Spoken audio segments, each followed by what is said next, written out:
10-шы сыныптың алгебра және анализ бастамалары оқулығының бірінші бөлімінің нөмірі 1.3 есебі. Сәлеметсіздер ме, құрметті оқырмандар? Біз бүгінгі сабақта 10-шы сыныптың алгебра оқулығынан функцияның анықталу облысын табуға арналған есептерін талдайтын боламыз. Сіздермен бірге математика пәнінің оқытушысы Аситов Амангелді Құмарлы. Сонымен нөмірі 1.3 есеп төмендегі функциялардың анықталу облысын табыңдар. 4 функция берілген, қазір әрқайсысын жеке-жеке шешетін боламыз. Бірінші пунктте y-тен x квадрат плюс x-тен 1. Екі қосылғыштан тұрады. Бірінші қосылғыш x квадрат, бұл көп мүшелі дербес жағдай ретінде анықталу облысы барлық нақсандар жиыны. Сондықтан біз x-тен 1 функциясының анықталу облысын қарасақ жеткілікті болады. Ал y-тен x-тен 1 деген ол кері пропорционал тәуелділік. Бұл функцияның анықталу облысы x тең емес 0-ге. Немесе жауапты x артық 0-ден x кіші 0-ден деп жазуға болады. Кейде мына екеуінің орындарын ауыстырады. Ол маңызды емес. Егер өсу ретімен жазу керек болса, онда орындарын ауыстыруға болады. Яғни x кіші 0-ден x үлкен 0-ден. Осылай жазуға болады. Немесе минус шексіздіктен 0-ге дейінгі аралық бірігуі 0-ден плюс шексіздікке дейінгі аралық деп жазуға болады. Сонымен есепті толығымен шештік.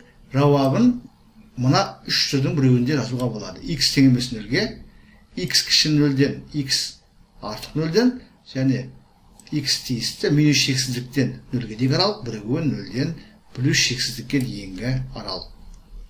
Екінші есеп y тең x минус x плюс 2-ден 3.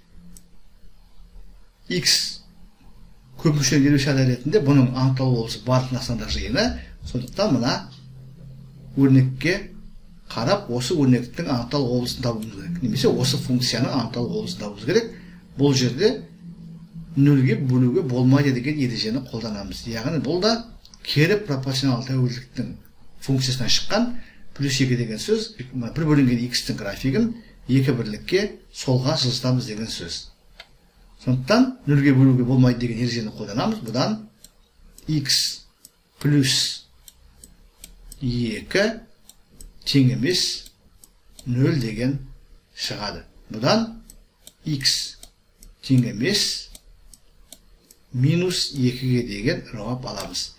Немесе жауапты мына бірінші пункттегідей x кіші минус 2-ден және x үлкен минус 2-ден деп жазуға болады. Немесе мына мысалдағы сияқты аралық түрінде жазуға болады. Минус шексіздіктен минус 2-ге дейін бірігуі минус 2-ден плюс шексіздікке дейін. Кейде мына жауаптың алдына x тиісті дегенді жазып қоюға болады. Бұны жазса да болады, жазбаса да болады. Сонымен есеп толығымен шешілді. Жауапты мына түрде жазуға болады, мына түрде жазуға болады, немесе мына түрде жазуға болады. Келесі үшінші пункт y тең x-тен 5 плюс x плюс 2-ден 7. Екеуі де екі қосылғышта кері пропорционал тәуелділіктің функциялары. Бірінші мына қосылғыштың анықталу облысы x тең емес 0-ге. Екіншісінен x плюс 2 тең емес 0-ге. Бұдан жоғарыдағы мысалдағыдай x тең емес минус 2 деген жауап шығады. Жауапты осы түрде қалдыруға болады. немесе бұл жауапты x кіші минус 2-ден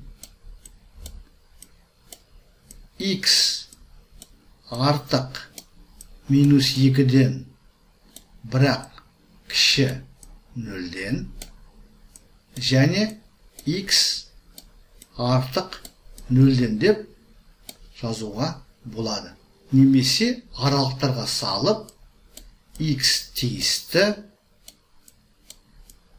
минус шексіздіктен минус 2-ге дейін аралығы, бірігуі минус 2-ден 0-ге дейін аралық, бірігуі 0-ден плюс шексіздікке дейін деп жазуға болады.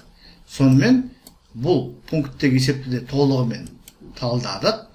Жауапты мына 3 түрдің біреуін қолданып жазуға болады. Бірінші түрі, екінші түрі және осы есептің жауабын жазудың үшінші түрі. Енді соңғы есеп y-тен болады. 2x минус 3-тен x плюс x квадрат.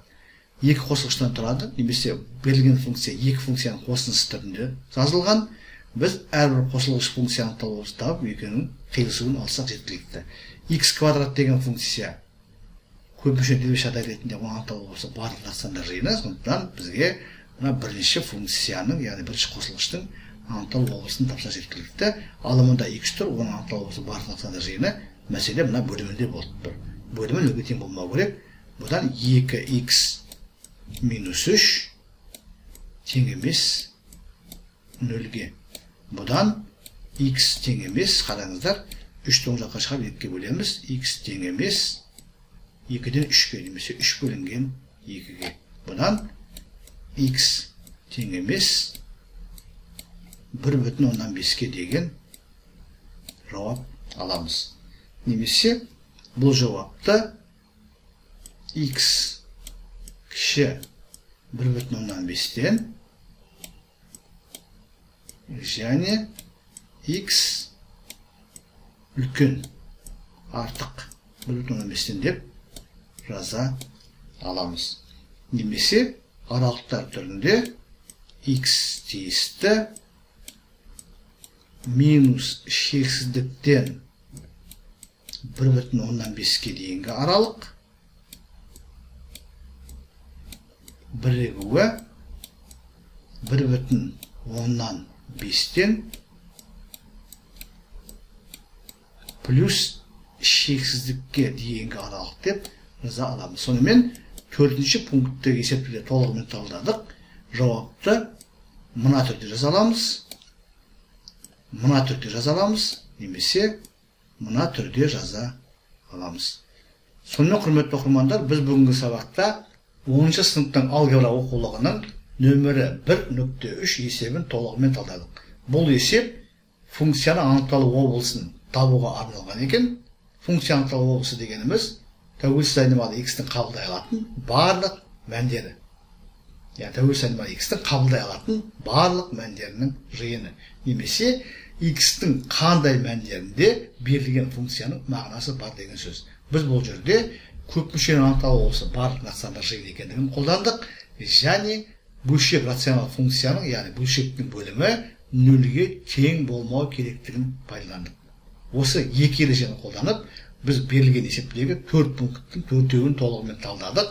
Жауапты жазу формасында келтіріп, әр есептің жауабын 3 түрлі формада жазып көрсеттім. Сіздерге барлығы да түсінікті деп ойлаймын. Егер сұрақтарыңыз болса, комментарийға жазыңыздар.